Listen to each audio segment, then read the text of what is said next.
अहद वुस्ता में तालीम की कमी और नावाकफियत की वजह से जिंदगी के ऐसे बहुत से पहलू थे जिन्हें इंसान की अक्ल फहम से बालातर समझा जाता था, इसलिए वो इन्हें जादू से मंसूब करके उनका जवाब ढूंढ लेता था। यूरोप में जादूगरनी होने का इल्जाम लगाकर हजारों खवातीन को जिंदा जलाया गया। फिर रोशन ख्याली के दौर में उनकी जान बख्शी हुई। जादू के सिलसिले में खास तौर पर औरतों को ज्यादा मुलव्वस किया जाता था और इनके बारे में तरह तरह की अफवाहें मशहूर हो जाती थी। जैसे बर्रे सगीर में चुड़ैल के बारे में मशहूर था कि उसके पाँव के पंजे उल्टे होते हैं और वो बच्चों का कलेजा खा जाती है। हमारे यहाँ ये भी मशहूर है कि दुश्मन या हरीफ पर आमिलों के जरिए जादू करा के उन्हें नुकसान पहुँचाया जाता है और इस जादू के असर को जादू ही के जरिए दूर किया जा सकता है। इनमें सबसे ज्यादा खतरनाक काला जादू होता है, जिस पर किया जाता है उसकी जानो माल का नुकसान यकीनी हो जाता है। यूरोप में अगरचे लोगों का जादू पर पुराना यकीन था, मगर 14वीं सदी में खास तौर से ये जादूगर औरतों के खिलाफ भरपूर अंदाज में उठा। मौरखीन ने इसकी कई वजूहात बताई हैं। ये औरतों के खिलाफ इसलिए था क्योंकि इब्तदाई तहजीब से लेकर अब तक औरतों को जड़ी बूटियों के बारे में इल्म था, क्योंकि वह सदियों से जड़ी बूटियां इकट्ठी करती थी और उनके इस्तेमाल से वाकिफ थी।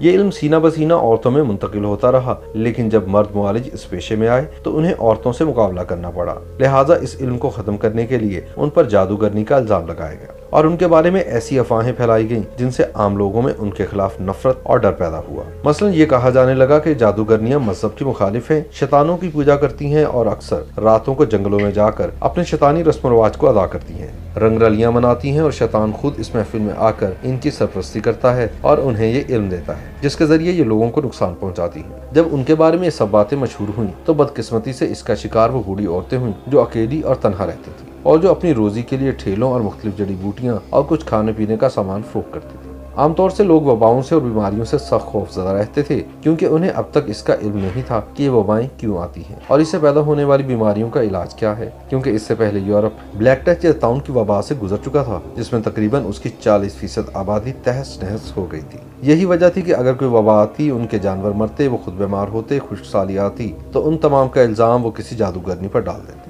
जब वो किसी को जादूगरनी करार देते तो उसका फैसला भी लोग खुद ही कर लिया करते थे और उसे पकड़कर मार डालते। जब जादूगरनियों के खिलाफ मुहिम तेज हुई तो चर्च ने इसमें दखलंदाजी की और जादूगरनियों पर मुकदमात चलाए गए। इसलिए मुकदमा से पहले ये साबित करना होता था कि किन वजूहात की बिना पर उसे जादूगरनी कहा गया है। अगर इल्जाम लगाने वाला गलत साबित हो जाता था तो उसको सजा मिलती। चर्च के आलिमों ने जादूगरनी होने की जो शराइत मुकर्रर कर रखी थी, उनमें सबसे अहम इल्जाम ये था कि वो ईसाई मजहब से मुनहरिफ है और शैतान की पैरोकार है। फिर उसे मुख्तलिफ किस्म के इम्तहानात से गुजरना होता था। उसके जिस्म के मुख्तलिफ हिस्सों में सुइयां चबोई जाती थी और देखा जाता था कि क्या उसके जिस्म से खून निकलता है या नहीं। इसके बाद उसको बरहना करके उसके जिस्म में ऐसे निशानात को तलाश किया जाता था जो उनके नजदीक शैतान और जादूगरनी के दरमियान मुआहदे की अलामत होते थे। कभी कभी जादूगरनी को दरिया में फेंक दिया जाता था। अगर वो तैरती रहे तो वो बेगुनाह करार पाती और डूबने की सूरत में गुनाहगार यानी कसूरवार ठहरती थी। जादूगरनियों को साबित करने के लिए चर्च के आलिमों ने कई किताबें लिखी। इनमें खास तौर पर एक किताब हैमर ऑफ विचक्राफ्ट मशहूर हुई।